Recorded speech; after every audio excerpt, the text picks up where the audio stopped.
This video was made possible thanks to the support of our amazing patrons. We couldn't do this without you. Don't forget that you can support the channel for free and receive 10% off orders over $10 at Flipside Gaming by using the promo code Affinity at the checkout. Or if TCG Player and Magic Madhouse are more your thing, then be sure to place your order through our affiliate links in the description. Once again, at no extra cost to yourselves. Hello everyone and welcome back to another Deck Tech video brought to you by Affinity for Commander. My name is Alex and today we're looking at what improvements you can make to the Enhanced Evolution Precon deck. However, in a break from tradition, we'll not be focusing on the face commander, but instead on one of the alternative legendary creatures, Zaxara the Exemplary. This decision has been made for a couple of reasons. Number one, I want to, and number two, I just don't think Atrimi has room to grow. Unlike previous niche commanders, I can't see Mutate making a strong comeback on Zendikar or somewhere else in future sets. But maybe I'll be wrong and end up being the one with Dino Turtle Egg on my face. But for the time being, let's get on with this video. As with our other improvement videos, we'll be looking at what cards to take out first, then what cards to put in, followed by more pricey upgrades coming at the end. Enjoy! Now the commander that we've chosen to focus on in this video is Zaxara the Exemplary. For 1 generic, 1 black, 1 blue and 1 green, Zaxara is a 2/3 legendary Nightmare Hydra with Death Touch. It reads, tap, add 2 mana of any 1 colour to your mana pool, and whenever you cast a spell with X in its mana cost, create a 0/0 green Hydra creature token, then put X +1/+1 counters on it. So we're going to be ripping from this deck any card that doesn't help ramp, have X in it, or looks at me funny. Let's get to it. Atrimi the ever playful, sorry face commander, you're going to be the first cut, with no X anywhere to be seen on you and a theme we really aren't indulging in this deck. And leading on from Atrimi, literally any card with the word mutate on it has to go like it's wearing last season's colours. Glowstone Recluse, Trumpeting Gnar, Boneyard Lurker, Insatiable Hemophage, Migratory Greathorn, Auspicious Starix, Cavern Whisperer, Dreamtail Heron, Pouncing Shawshark, what the hell am I looking at and what is this set really? Archipelago, Sawtoss Demolisher, Mind Leecher, Chittering Harvester and Sovereign Snatcher. Yeah, all out. Predatory Ooze, while funny, has no X in it, so goodbye. Okima, Stalking Shadow and Kazor, Ruthless Stalker are strong cards, but aren't really fit for our Hydra's purpose. Mastered Admirers can admire this deck from elsewhere. Silent Arbiter can go be silent in a Stacks or Death and Taxes deck. And Tidal Barracuda lets your opponents play at instant speed. No thank you. Widen the Biting Gale, whilst a good fit for Atrimi, doesn't bring anything meaningful to this deck. Illusory Ambusher and Mole Drifter are fine cards to help refill your hand, especially the kitty. Absolutely love this guy. But we have better, more thematic cards to replace them with. Four-Up is out because I already have enough unsettling nightmares as it is. Gaze of Granite, even though yes it has X in the spell cost, but playing this card will, no matter the cost of X, destroy all of our Hydra tokens. Not a good deal in my books. Bonder's Ornament because, as we've established in the last video, there are better mana rocks, and finally any card with the word Impetus on it. As with the other improvement guides, we won't be going over the lands as you can see fit to alter those to your heart's content with your own degree of fixing and monetary investment. So out with the old, in with the, well, slightly older cards, but new additions to this deck. Ah yes, it wouldn't be a new commander set without at least one stupidly easy combo to pull off. Because some world-class intellect decided Zaxara needed to tap for 2 coloured mana, and this doesn't have any restrictions on it. No once per turn or just to cast creature spells. So with this we can use cards such as Freed from the Real or Peminous Aura to generate infinite coloured mana. The way it works is, you attach the aura to Zaxara, no biggie, then you tap Zaxara for 2 blue mana.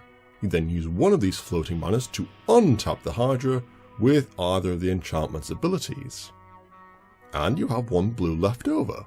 Wash, rinse and repeat for infinite mana of your choice of colours, provided the first bit is blue to keep the untapping going.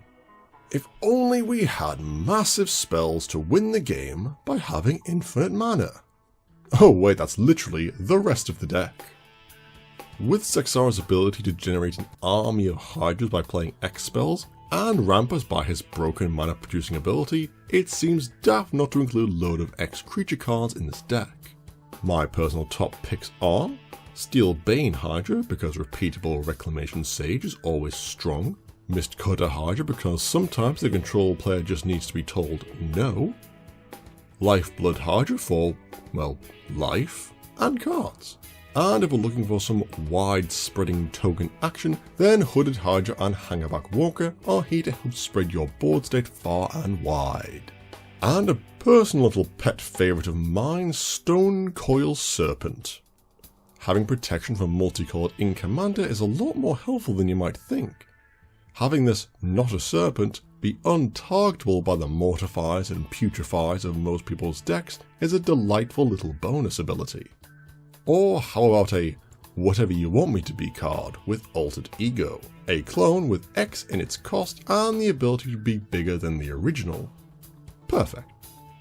Well, that's enough X creatures. What about creatures that help out our baby Hydras? Winding Constrictor, Voral of the Hullclad and Deep Glow Skate all help to ensure our baby Hydras will get swole in no time. The Snake ensuring more counters are put on them, and our blue friends are just flat doubling those counters for more Hydra action than even Hercules can handle. And if you just want to see some generic good value of 2 creatures for the price of 1, Nimbus Swimmer and Endless Swan now generate an additional body when they enter. Especially Endless One, he essentially just created another version of himself, but this time a Hydra. Something else tentacle-like, completely different from Eldrazi. But that's enough about creatures, as our commander can generate Hydras by playing any spell with X in its cost. As we are in blue after all, it would be rude not to run a few counter spells. Thassa's Intervention, Condescend, and my personal favourite for absolute horrificness, Power Sink. All these cards will generate as a Hydra equal to the amount of X we pay. But Thassa's Intervention has great flexibility, in that it can be used to dig for a specific answer or win con, and Power Sink... Power Sink is just a great little piece to shut down an opponent who's trying to combo off or decided to hit you with an elf turn 1. Who's laughing now? Away from my obsession with counterspells, we also have cards like Chord of Calling or Green Sun Zenith to grab any creature we want from our deck. Dominate and Entrancing Melody to be able to look across to my opponent with great value creatures out and say, this is mine now. Or a bit of spicy tech in Biomass Mutation. Since all the Hydras we are producing are 0/0s who have counters placed upon them, this card can offer a massive power boost to our many-headed army. But the deck must have some means of properly winning the game apart from smashing in with Hydras. And this is where super fun cards in the form of Exsanguinate and Torment of Hailfire come in. Ah yes, nothing says fun and interactive magic like casting one massive black spell that either wins you the game outright or cripples your opponent to the point of concession whilst making you a massive Hydra. Just lovely, isn't it? But we can also win with our aforementioned Hydras. But they need a little help in the form of Overwhelming Stampede or Triumph of the Hordes. Yes, I know some people have some negative feelings regarding this card, especially given its salt rating on EDH Rec. But it's a damn good card, and relatively cheap. But if you're still looking to be invited back next week, then maybe try Pathbreaker Ibex or Endraze Forerunners, some much more fair cards with similar effects. Now this deck in my opinion is plenty strong already with the cards we've suggested, and probably my favourite for fun out of the latest cycle of commanders. But for those wishing to splash some cash, here are our pricey upgrades for you. First things first, Doubling Season, Parallel Lives, and Primal Vigor. Any of these cards immediately throws the power of this deck up on the scale. Instead of producing a single 3/3 Hydra, now you're producing two 6/6 Hydras, with either doubling Season or Primal Vigor out. That's a difference of 9 power, just to do with one card. Easy includes, but obviously not cheap ones. Finale of Devastation is both Chord of Calling and a massive pub spell rolled into one. Selvala, Heart of the Wild, because, come on, we're playing massive stompy Hydras. We need the mana and should be the only one drawing cards off her first ability. And a final small include from me, Spellseeker, for when you just want to grab that Torment of Hailfire or Exsanguinate straight from your deck. Even without the pricey include, Zaxara can still be incredibly fun and powerful. The potential for infinite mana on turn 5 with no ramping already seems strong, but even if you don't want to go down that route, their ability to make Hydras just by playing value cards at high casting costs is already unique and strong enough. Plus, our Hydra commander ramps you with 2 coloured mana.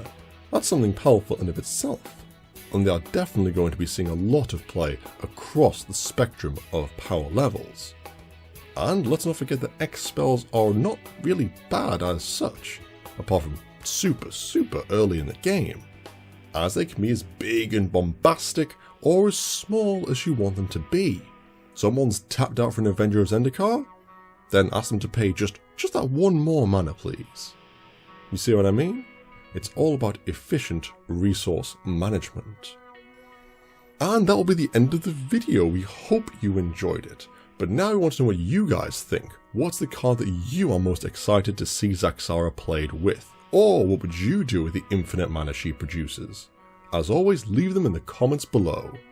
If you'd like to support the channel, make sure you can either subscribe and like this video, or if you really like us, you could consider becoming a patron of the channel yourself, or follow us on Twitter @4Commander. And as always, we will see you next time.